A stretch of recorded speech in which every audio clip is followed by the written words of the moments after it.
What next for Seth Rollins, who returned on this episode of SmackDown? Wasn't quite the huge, epic return that everyone was thinking it would be based on all of the video packages that we got. And when I say video packages, I mean the same video package multiple times.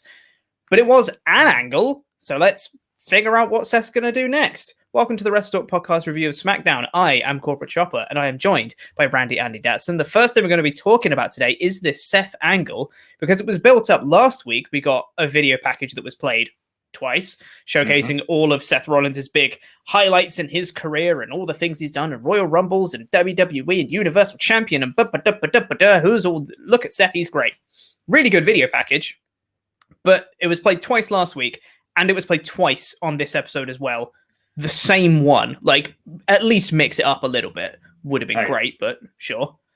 It was a good video.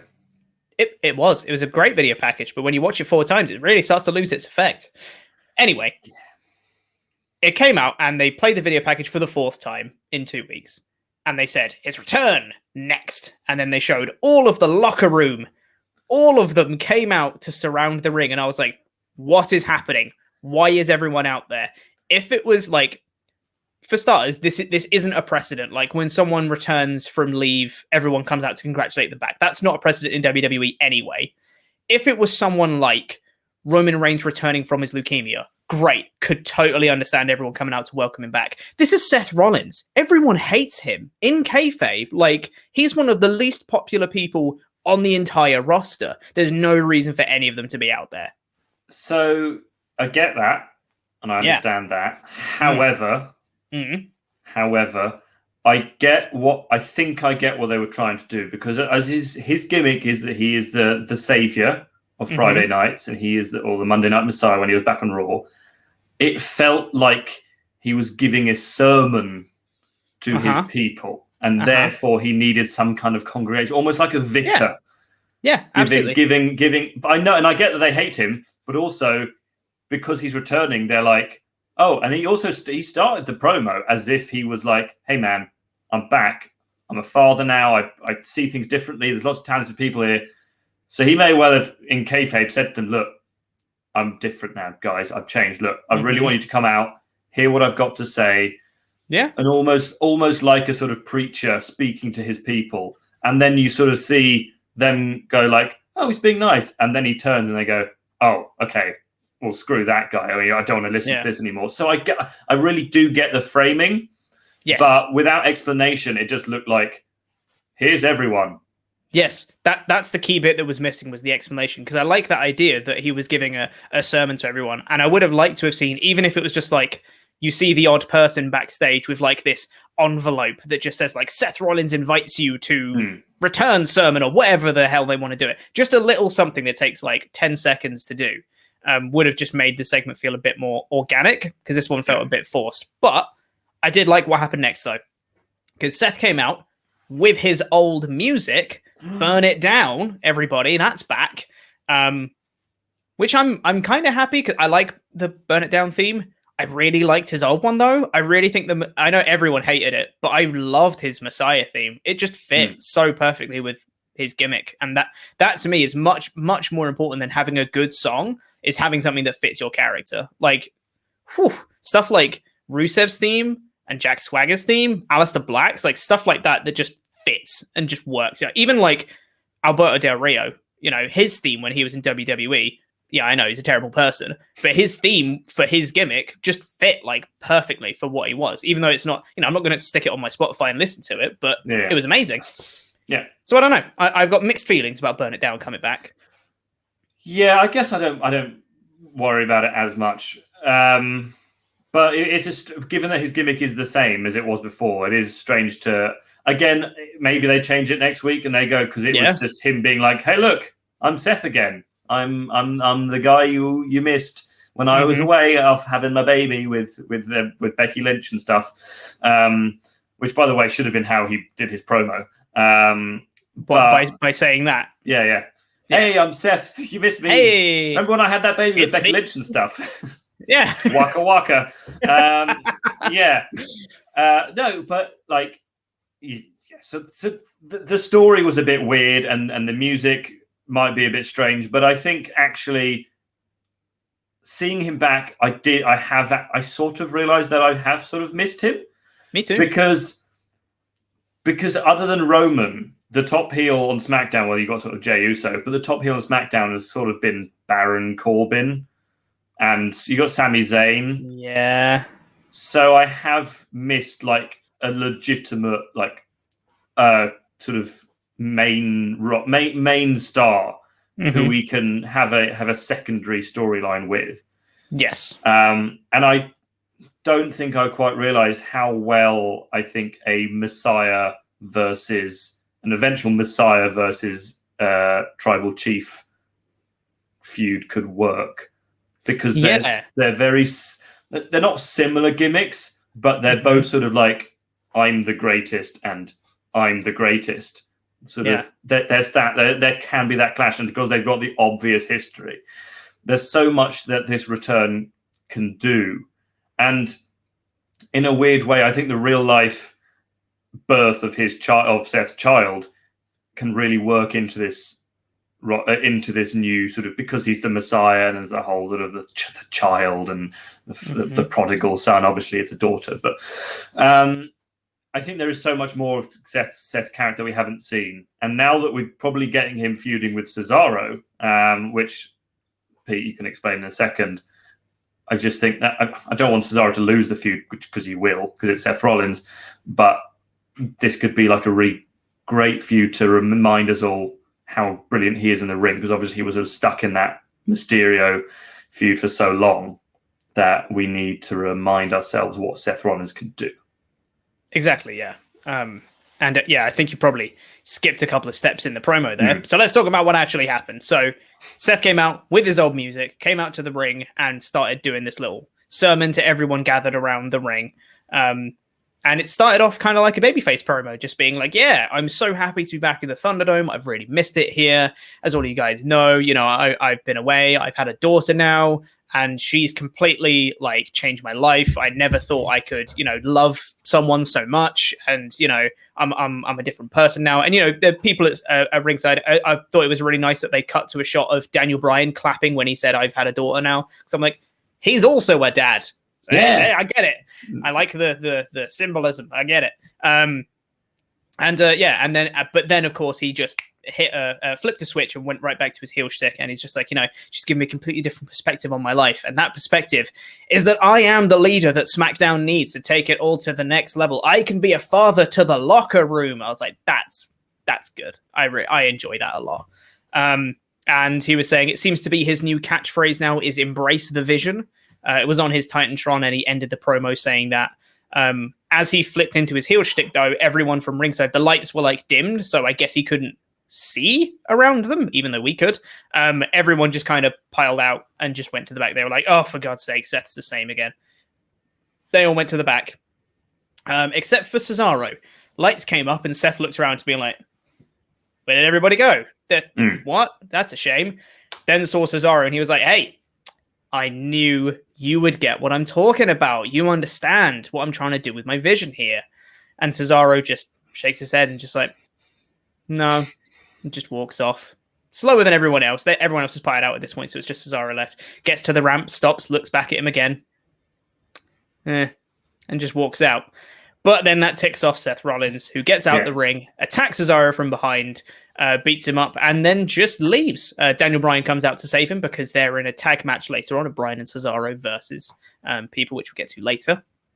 And then, Seth just left, and that was that.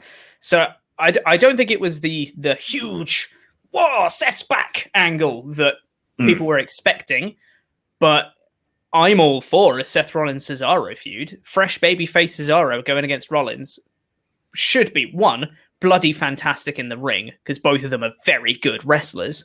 And also, I'm really hoping that this kind of solidifies Cesaro as kind of a more top babyface. I don't want Rollins to just...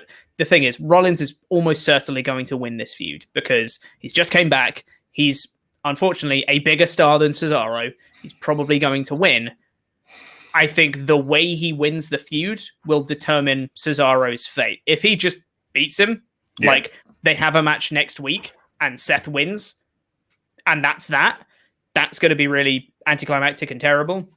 If they have a proper feud and Cesaro looks really good, maybe they have a singles match at Fastlane or something, I don't know, and Cesaro puts on an amazing performance and gets so close to winning, but Seth like cheats to win or something, then that's like, oh no, Cesaro's great, but Seth just managed to eke out with his, his experience, even though Cesaro is a veteran as well, but you get what I mean. I think that the Fastlane match makes the most sense, because I think if it would be a bad idea just to have Cesaro lose next week, just 2 days before the Elimination Chamber, but that's not to say they won't do that, because they've done that in the past. I can't see Cesaro winning. I don't know who I've got in the Elimination Chamber. Maybe Daniel Bryan. We'll talk about the chamber later. But I think having Cesaro sort of have an actual feud where maybe he doesn't come to they don't butt heads quite yet, but wait till after Elimination Chamber. Maybe Cesaro has a match next week and Seth gets involved, or vice versa. I'm really interested to see what happens, because we're in for a lot of good wrestling. But like you said, it's the story. Interestingly, Embrace the Vision is also what Wanda Maximoff says. There you go. That's a pop culture reference for you there. Haven't seen WandaVision yet. Still not got Disney Plus. So no, it just doesn't actually say. That's just because she's married to Vision. Yeah, because she's married to Vision. Yeah, no, I got it. Yeah, well done. Overall though, I thought it was quite good, quite effective as a return. It wasn't like a whoa shock return. As announced returns go, it was pretty good, because a lot of the time they'll be like, they're coming back next week, and then they'll come back next week and they'll have a match, and you go, cool. This, at the very least, it set up a feud, it put over his character and reminded you, oh yeah, this is the Messiah Seth Rollins, this is what he's about. I thought it was pretty good overall, and I'm excited for Rollins Cesaro if we get that. Yeah, and they're putting over Cesaro strong. We'll talk about the main event later, but like he got the win, so it feels like spoilers. It feels like at the very least that they're gonna give him a good fair go. They're not just gonna have him get squashed, because then that would parry the rest of the roster. Until Vince changes his mind again about Cesaro and just says, nah, he's not worth anything, and then he'll just lose. Yeah. Which is totally possible. He's not American. Yeah, crazy, right? His name is Tony. Right. Let's talk about the rest of the show, which started off because it's a SmackDown episode. So it started with Roman Reigns, of course. Came out with Jay and Paul. They came out to the ring. Adam Pearce was already waiting in the ring with a contract in hand, presumably for something about the Elimination Chamber. Makes a lot of sense. After they come in, Reigns cuts a very quick promo about Edge, just being like, I can't believe he's waiting. What a doofus. Because Edge said on Raw, he didn't say that, funnily enough, because Edge said on Raw that he's going to wait until after Chamber to see where the dust settles, and then he'll make his choice, which makes sense. Yeah. Like, do that at the start. You know how I said last week, how about I really don't like inorganic ways to drag out the announcements. Just say when you're going to announce it. Just be like, well, I'm actually going to wait until after Chamber to see who the champions are. It's like, oh yeah, that makes sense. Yeah, cool. Or I'm going to wait until after Fastlane, because that's the show. Because what if, I don't know, he picks Blob like Roman, and then Roman loses to Chad Gable, and it's like, oh, okay, well, damn it, I should have gone for Chad Gable rather than going. It makes sense. So like you say, don't have the week beforehand of them going, exactly. Or them just having really convoluted ways to not make an announcement for some reason. Yeah. Anyway, Adam Pearce is there saying that in the contract, Roman Reigns will defend his Universal Championship inside the Elimination Chamber, much like Drew McIntyre does on Raw for the WWE Championship. And Roman's just like, no. Essentially was the gist of the promo. He just starts laughing and he's just like, no. Paul, you want to take this one? Paul Heyman gets in, cuts a great promo. I don't know what it is about Paul Heyman, just the way he's portraying this character. It's not the same as he is with Brock, but it's starting to get elements of it. I feel like he's becoming more confident in his role with Roman, so that he's changing his character slightly. And on this one, he knew exactly what he needed to say and what he needed to do. And he came in, he was just like, hey, Adam Pearce, I'm Paul Heyman. I'm special counsel for Roman Reigns. It was like, obviously he knows that, but just putting over like Paul's official character kind of thing was great. And him just saying that actually what's going to happen is that you can put whoever you want in the chamber. Whoever wins that will then get a Universal Championship match with Roman Reigns immediately after that match. Because they're contractually obliged to have the Universal Championship defended at Elimination Chamber. Makes total sense. But it doesn't say anything about the championship having to be defended inside the chamber. So we're just going to have a singles match with the winner of the chamber. And he was saying, well, what are you going to do about it? You're going to fire Roman Reigns this close to WrestleMania? All of them just like proper like yuck it up. Just be like, this guy can't do anything against us. We're great. It was really effective. I thought it was great. It sort of makes sense. Obviously, there's a loophole. There's probably no contractual obligation for the Universal Championship to be defended at Elimination Chamber, but I can buy it if there was one.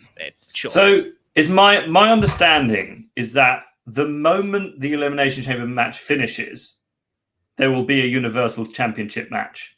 Yes. So basically, Roman can come out and just kill whoever's spent half an hour, 40 minutes in the ring. Exactly. Yes. Which is great. Mm-hmm. It's a really nice bit of storytelling. And normally I don't like these kind of, oh, well, there was a loophole in the contract which it didn't read storyline. But this works somehow. I don't know whether it's just because it's Roman Reigns. Interestingly, I don't know if you were listening, or I'm sure you were, but Paul Heyman originally went, oh, whoever wins the match gets the Universal Championship. And yes, then he realizes he's going, oh, crap. No, that's not what happened. Right. 3 minutes later, they'll get a Universal Championship match. And then everyone's like, oh, right, that's what he meant. Okay. Yeah. But no, it's really clever. And then Adam Pearce kind of goes, look, well, do you know what? So, all right, that's fine. Okay, you can do that. You can have the match afterwards.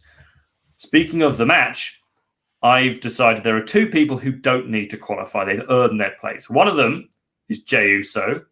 So really interesting to see what happens there. Because if Jey Uso wins, is he just going to lie down for Roman? Or, which I think would be I think Jey Uso should win for that story. Okay, there's a hot take. And then he says, oh, and also, because of what happened at the Rumble, they're sort of buying into that whole, oh, there was a referee botch at the Royal Rumble. Kevin Owens is going to be in it. And at that point, it's where Roman just sort of snaps, leaves the ring, just goes right into Adam Pearce's face and goes, I think you understand. I don't care who's in that match. Do you not understand me? And it's like, and it's once again where I'm going, oh man, that guy, he's terrifying. And I'm actually buying into this being real and that Roman is genuinely pissed off. And and this happens so infrequently for me when I'm watching wrestling that I just love it. Yeah. He's so good. And like you were saying, the character work across everyone was great. The potential tension between Roman and Jey is great, playing off their feud they had last year. And I think we'll get to the actual, people who qualified later, but the story's there for someone to win the chamber. Roman comes out, goes to just murder them, and they have like a hope spot. They come in and they hit like a finisher, or they go crazy and hit this like really big spot, and everyone goes, oh my God, no way are they going to win. And Roman's going to do a really close near fall kick out, and everyone's going to go, and Roman's going to win. But it will really put over that person in defeat, and I want that person to beat Cesaro, please. Okay, but how about this? Okay. Jey Uso wins. Roman comes out. Uso sort of looks at him for a second and goes, okay, lies down. Roman goes to pin him, but at like 2.5, Jey kicks out. Jey just lifts his shoulder and goes and just sort of stands up and just sort of like, no, I can't. This isn't me. I can't just lie down. And Roman just intimidates the hell out of him, and then he lies down again and takes the pin. But you can just see his mind going like, oh, I can't. How have I let myself lose like this? I've just spent half an hour battling my heart out, and now I'm just lying down for this guy. Alternate pitch. I like your first part where Jey lies down and kicks out. What if he kicks out in the way that Roman does and low blows him on the kick? And then Roman's like, "What are you doing, man?" And he's like, "I don't know anymore." The whole time. And Roman just kills him. I think that would be cool. Yeah. I think there are so many ways, but I think that would be my favorite. That would be very good. I think there's definitely the story there for a star-making performance for a babyface, kind of like in the way that the gauntlet matches are always booked in WWE. I think there's a potential for someone to win the Chamber and then putting a really good showing against Roman, better than they should by any stretch of the imagination put in, even if the match is only like 3-4 minutes long, them just getting in hope spots and just being like, how are they still fighting? This is crazy kind of thing. Whether that's Daniel Bryan, Cesaro, or someone like that, I think that would be amazing. Yeah. But yes, I'm thoroughly excited for that. We got the Seth Rollins video package, as we mentioned before. Then we had Adam Pearce backstage kind of rushing around being like, we need to make some qualifying matches for the Elimination Chamber. Oh God, what do we do? Sonya Deville, being just better at the job than Adam Pearce from the looks of things, has already made a match between Rey and Dominic Mysterio and Sami Zayn and King Corbin. Whichever team wins the tag match, both members go on to qualify for the Elimination Chamber. Yeah, cool. I think it makes sense. The 4 people that were picked make a lot of sense. I'm perfectly okay with this. Sami Zayn, I guess not quite so much because he's been losing a lot recently. So that doesn't make as much sense. But it's Sami Zayn, former Intercontinental Champion. Like, you could make an argument for it. They needed a heel, basically, to go up against the Mysterios. Yeah, of course. Yeah. But I think in kayfabe, you could still make an argument for it anyway. And Mysterios make perfect sense against Corbin as well. Corbin's been on a winning streak, against Dominic. So, yeah, that makes sense too. And I thought the match itself was pretty fun. It was fine. Yeah. It was good. There was clearly a directive from the producers backstage before the show went, right, whoever can eat the most scenery around the ring gets a pay rise or something. I don't know, because Dominic did the most... Oh, it was horrible. He did this suicide dive and he just ate the announcer's desk. Like, he did. Seriously. And then again, skipping ahead, but late in the night, Liv Morgan dives at Bayley and just eats the barricade, just face first. Yeah. I mean, I'm surprised Dominic got up so as quickly as he did, because that looked rough. Yeah, I thought he was going to stay down, but then they had Ray just goes, get up, you idiot. Get up. Get up, son. Come on, back in the ring. Yeah, but it was a good match. Double 6-1, 9 spot, lots of nice little character bits. Ray got Corbin out of the ring because he thought, well, Corbin's the main threat here. And then Sami Zayn just beats Dominic clean, which I thought was a nice bit of storytelling. Yep.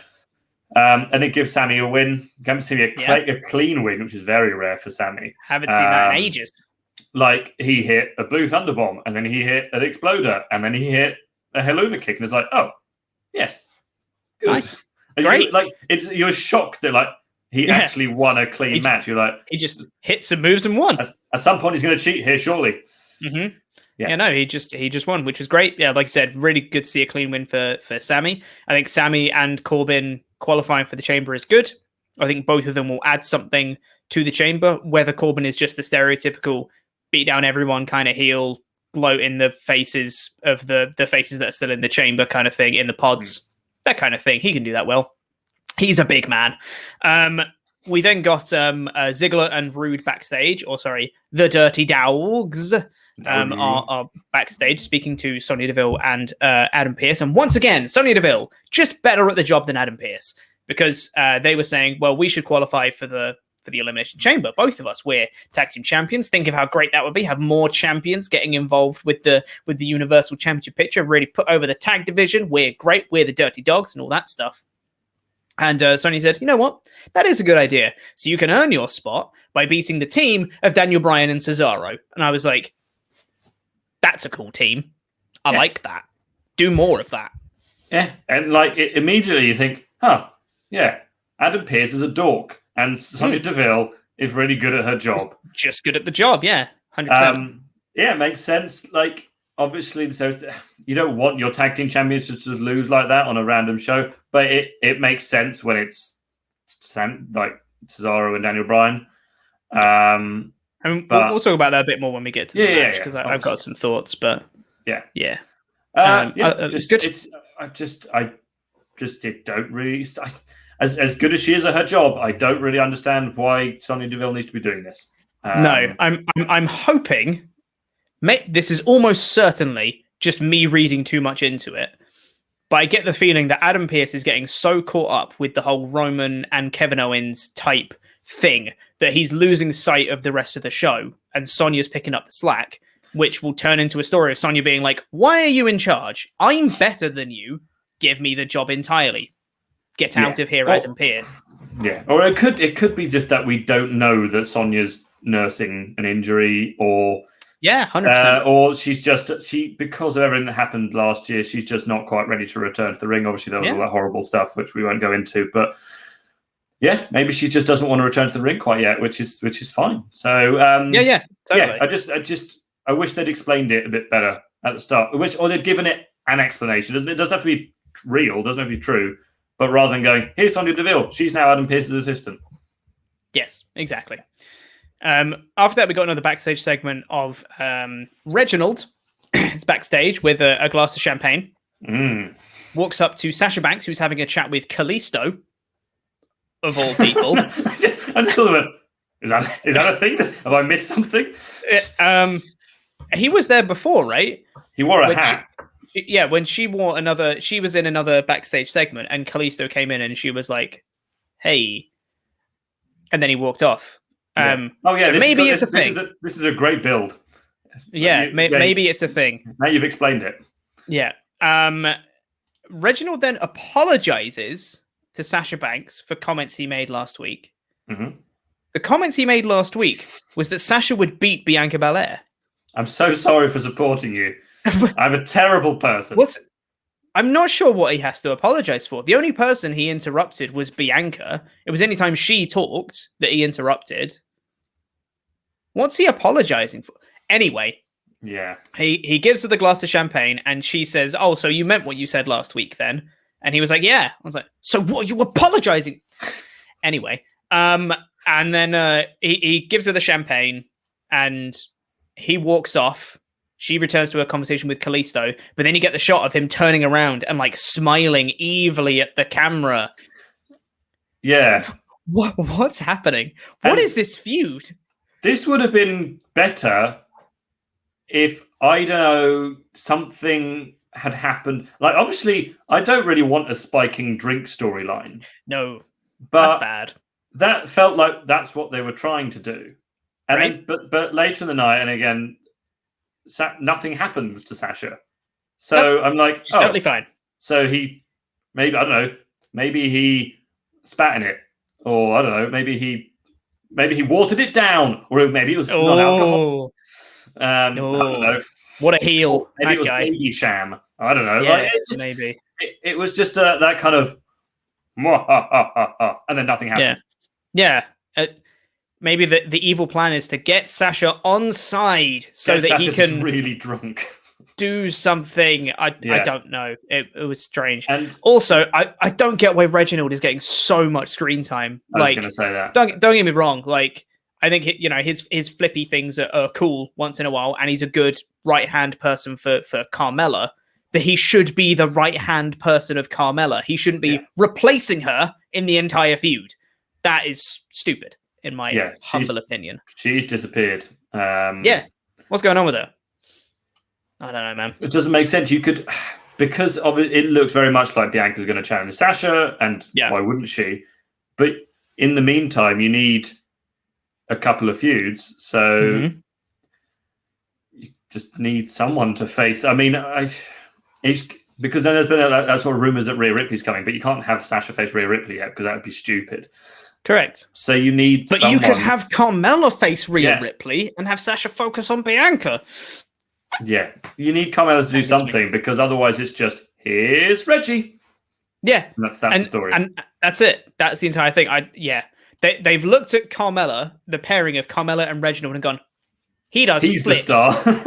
We like him. Let's push him more. Yeah. Oh, that's really unfair on Carmella, I think. But hey ho. After that, we got Big E coming out to the ring. he says, cuts a promo and says, hey, the Sami Zayn and Apollo Crews chapter of my Intercontinental title run is in the past. I can't wait to move forward. So then Apollo Crews immediately comes out to remind us that it is in fact not over. And he said, hey, look, I know what you're going to do. I know you're going to put out an open challenge. So I'm going to accept it. I'm right here. Give me another shot. And Big E was saying, you're right. I was going to do an open challenge. Could be answered by anybody. Anybody except you. You've had your shot. You're not getting it again. We're done. And then the next bit, I was like, okay, this is fine. But then the next bit, I was like, ooh, this is really good. Because they put the microphones down, they just got in each other's faces, and they were just talking to each other, like intensely talking to each other in each other's faces. You didn't hear the first part of what they were saying, but then it got to a bit where they were just like you would in a real like argument. They were just like talking over each other. And Biggie was saying, just go to the back, just go to catering, just take a paycheck. You're not getting another shot. We're done. And Apollo was like, no, I won't. Don't tell me to shut up. I'm not going to do that. And it was like, they were just literally like talking over each other, just shouting. I was like, this feels real. Like, this feels like legit. They're selling it and I'm buying it. I thought it was really, really effective, really well done. And just while they're talking, Apollo's still going. Biggie just holds up the mic and just goes, send out my next opponent. Like to the people at the back. And Shinsuke Nakamura comes out and I was like, all right, cool. I can dig that. Great. Yeah. It's the sort of Biggie's like, no, I've had enough of you, Apollo. Just get out of my face. I want to get on with my title reign. I've faced you. I've proven that I'm good enough to beat you.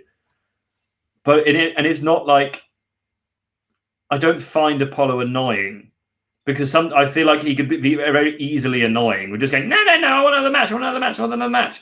But because of the intensity of the both of them, and because they're both working together on it, and it's not Big E going just like, while he was like, I want to face someone else, and he's not showing just complete indifference towards Apollo. He still clearly sees Apollo as a threat because he's sort of so keen to get past him. And that's not a bad thing. You should be being a clever babyface isn't a bad thing at all. Like, you can be aware that, yeah, you've beaten him, but he took you to your limit, and like he came close at points to beating you. But yeah, it ended really well, and I'm interested to see sort of what they're going to do with this next, because I still don't think Apollo's going to win, but it's good that they're keeping him relevant and they're not just going, okay, he's done now. You'll see him in 6 months. Yeah, and I also really like the fact that, normally when you get this kind of story where it's more often than not a heel will lose to a babyface champion and then go, but I want another shot. And the babyface goes, oh, go on then, we'll do another one. And then they have a feud for another 4 weeks and then they fight in the next pay-per-view. The entire story of this one is Biggie being like, please just leave me alone.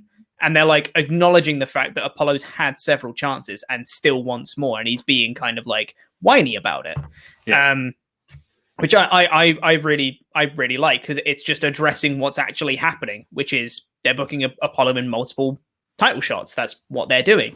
So just for them to acknowledge that and be like, yeah, Apollo just won't shut up about it, and Biggie is just tired. He cut a really good. There was a network exclusive promo that Biggie did after the show, which was really good, of him just being like, look, I've spoken about Apollo so much. Like, I'm just tired of him. Like, look, don't get me wrong. I think he's very talented and everything, but he's lost. Like, that's it. You've had your chance. Like, please let me carry on. I'm here to like break records with my title reign, and I'm wasting my time on Apollo Crews. Like, I'm sorry, but he's not worthy to lace up my boots right now. He needs to go back to the back of the line, work on himself, and maybe come back later, kind of thing. Really, really good promo. It was Biggie just being very kind of like straight-laced. He wasn't shouting, doing anything. He was just talking, and it was really, really effective. Really good stuff.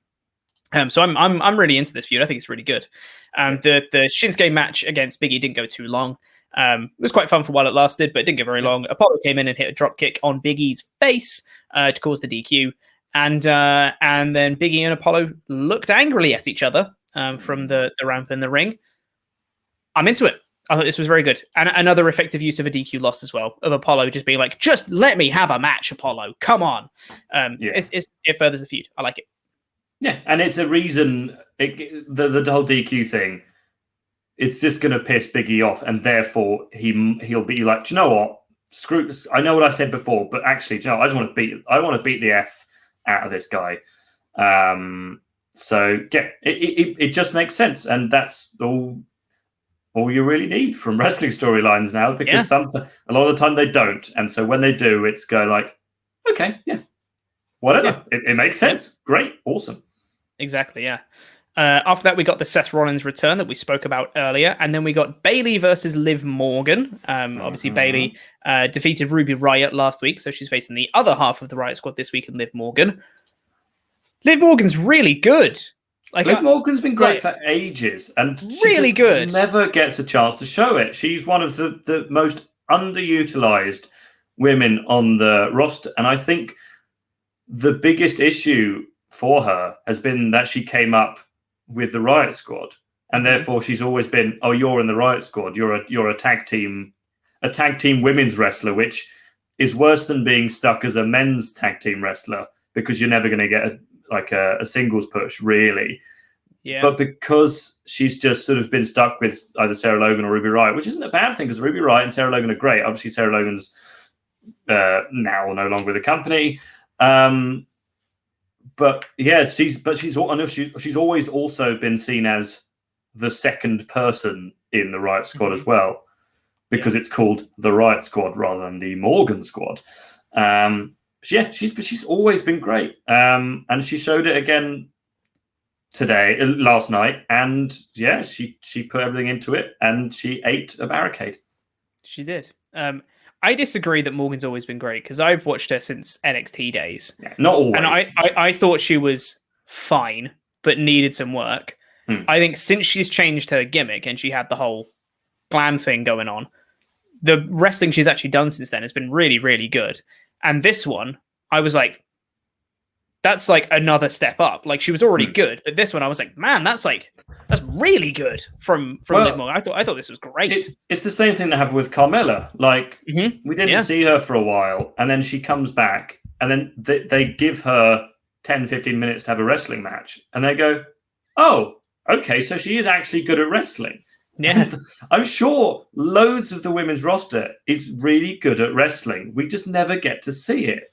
Yeah, exactly. And so when you put someone like Liv Morgan against Bayley, you're going to get a good match, because Bayley's great. Liv Morgan is, as you say, improving all the time. But I don't know whether I still am interested in the whole Billie Kay thing, because it's the same thing every week now. And it still makes me smile because it's Billie Kay and she's funny. But all it's doing is making the Riott Squad look like doofuses, because every single time they get distracted by it and lose. Yes and no. I thought this distraction finish was done really well. I thought it made because it was the referee a lot of sense. Yeah. Exactly, yeah. Also, quick side note before we get to the finish of this match: Natalya and Tamina were watching on from backstage because they're best friends. Michael Cole then calls them best friends. What? I mean, they're not. They're not best friends. There's been no indication of that whatsoever. They literally became a team because Billie Kay didn't want to team with them anymore. That was a whole story, like a little bit ago. Billie Kay teamed with one of them, teamed with the other of them, and then they teamed together. And they've never been seen to be best friends. They fought each other for the number 30 spot for the Women's Royal Rumble. Yeah. How are they best friends? Show us. Yeah, on screen, they're not. They might be best friends backstage and stuff like that, but say that. Or say, oh, well, they've been in the company for the longest. They've known each other for ages. They're really close. And instead of just going, those are two are best friends, like they do with all of the women's pairings. Oh, by the way, these two are best friends. Like, apparently Nia Jax and Shayna Baszler are probably going to be best friends any day now. Yeah. It's infuriating because, like you say, they do it with loads of other women. And this is a case of show, don't tell. You need to show us that they're actually very close. And because they don't have that much chemistry together, we're not going to see it because they're not best friends. It's infuriating. It's really annoying. And I don't know why it's winding me up so much. I think it's probably because they've done the whole these women are best friends thing for like every woman on the roster now, and it's really tired and boring. Give them proper characters instead of making everything being about friends all the time. Friends. Exactly. Anyway, that's a side note that went on for way too long. Billie Kay comes out to apologize for costing Ruby the match last week with like all of the resumes in her hands. Ruby Riott tries to ignore it, to be like, nope, not the time. Liv Morgan's doing really well and she might win. Please leave me alone. Not the time. Billie Kay goes around to the other side of it. She's like, please stop it. This is not the time. And she goes, no, but look, just look at these.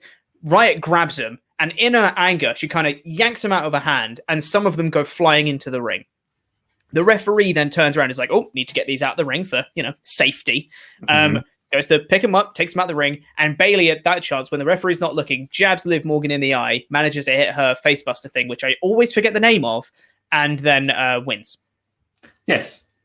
Which I thought was fantastic because it wasn't the Riot Squad being stupid.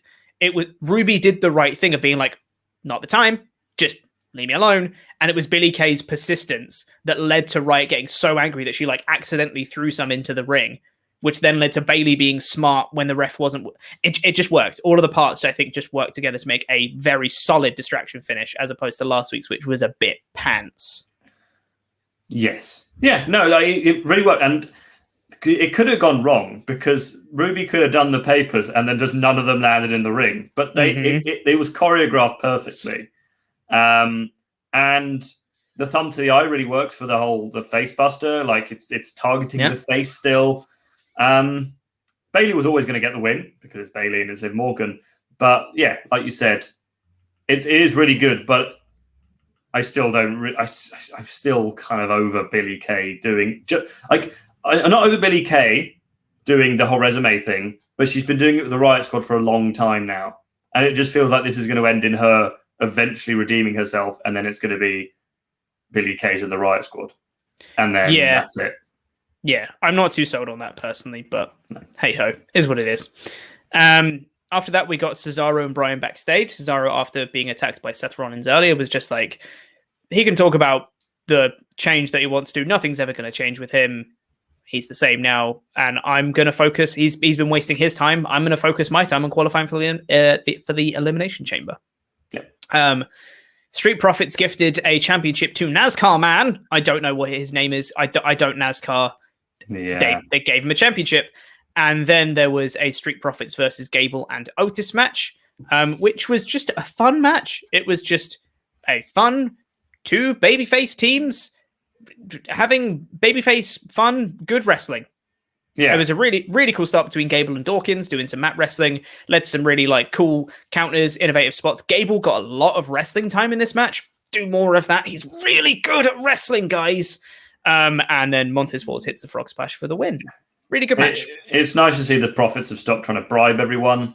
And the win just kind of means that they're still kind of relevant for the tag title scene because there are really few tag teams now on SmackDown. So I mean, you basically saw all of them on this show. So yeah, it was a nice match, match. And I guess that we'll probably get Profits against the Dogs on a pre-show at some point soon. Almost certainly, yes.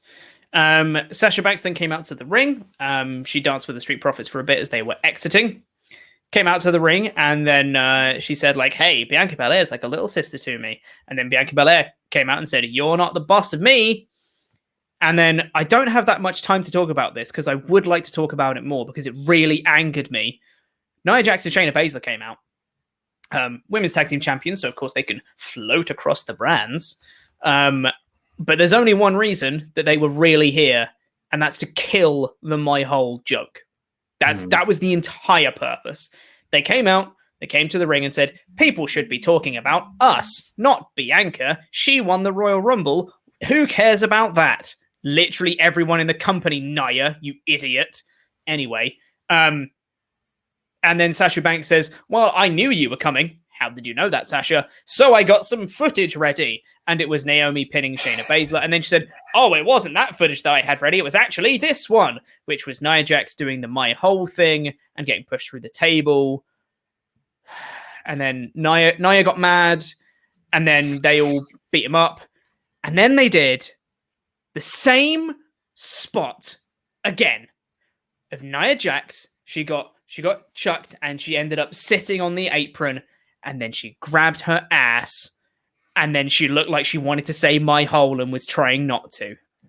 Way to kill the joke. She hit the hardest part of her ring on the hardest part of the ring. That's one of your best ones. Thank you very much. You've redeemed yourself. That's one of your best ones you've ever done. That's why I was smiling so much, because I was like, oh, that's actually quite a good joke. This is going to happen on Raw, isn't it? Again, and they're going to do it on SmackDown. Yeah. I wish we had more time to talk about this. Unfortunately, we don't. But good God, I knew this was going to happen, and I knew it was going to suck, and it did. Yeah. So get used to this joke, because they've gone, people like that. Let's do it a million times. They censored it on the YouTube version of the clip, and then went, oh God, it's on social media.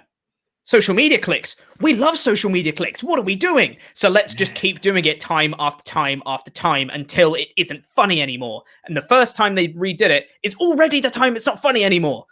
It's angered me a lot. Anyway. Yes. They killed that joke. Then we got the main event of Roode and Ziggler versus Bryan and Cesaro. Winners qualify for the Chamber. Really fun match. They're all very good at wrestling. And then it's just, I don't know what it is about Cesaro. So I just connect with that man. When he's wrestling, I'm like, I like you. So Ziggler was going for a super kick, and Cesaro gets him up into the torture rack. The same like sequence he did last week, which seems to be becoming like a finishing sequence, so to speak, rather than a finishing move. It's like he goes in torture rack, into a backbreaker, into a swing, into the sharpshooter. Ziggler taps. Bryan and Cesaro qualify for the Chamber, but before they can celebrate too much, Jey Uso comes out with a chair and just clonks it straight over Cesaro. Corbin and Zayn were on the ramp watching the main event match. They come down, everyone gets into a brawl, and then, just like Steve Austin in the old days, Kevin Owens' music hits, he runs down to the ring and gives a stunner to everybody. Then gets a chair, sits down in the ring and just says, hey, Roman, I'm not done with you. I'm coming for you, etc. Yeah, cool way to end it. A cool finishing visual. Everyone fighting each other, just kind of hitting their moves. I do wish that Kevin Owens' music had a bit more of like a first note that made you go whoa, rather than because it's not quite the same as the breaking glass stunner. But that's just me. I feel like that's nitpicking. I really like Kevin Owens' music. I get that. I get that sensation when I hear that first opening riff. I do get that. Oh, Kevin Owens kind of thing. Yeah, I know, but just when you compare it to Stone Cold, it's just that. I mean, any theme song compared to Stone Cold's theme song is going to be worse. Edge. Yeah, like You Think You Know Me versus the Glass Smash. Glass Smash is better. Oh right, I thought you were just the first note. You mean? Yeah. I mean, that's what you're talking about. The first initial, coming out thing, yeah. Anyway, I really liked this episode overall. Yeah. I thought there was a lot of logical storytelling, a lot of matches that made sense. All of them had stakes, so to speak of. And it was just some really fun wrestling, all in all. Yeah. Some really dumb Nia Jax stuff, but overall, a really good episode. Yeah. It was close to a 3 out of 4. It was close to a 4 out of 4 for me. Mm-hmm. And then Nia Jax happened, and I was like, and Nia ruined it. Well, it's not Nia's fault. She was told to do it. But, Nia cracks. But... The Nia story was terrible. Not Nia's fault. I want to make that clear. No, anyway. A very good show. But yes. Yeah. Agreed. Before we get out of here today, we now need to say thank you to some very special people, and those are our $25 and above pledge hammers on Patreon. If you've not been over to WrestleTalk's Patreon page yet, patreon.com/WrestleTalk. WrestleTalk Extra has gone live over there, which means you get to listen to Ollie and Luke review St. Valentine's Day Massacre, which is the debut of the Big Show in WWF, and that cage match where Big Show comes out from the ring and chucks Stone Cold into the cage, and then Stone Cold wins. That show.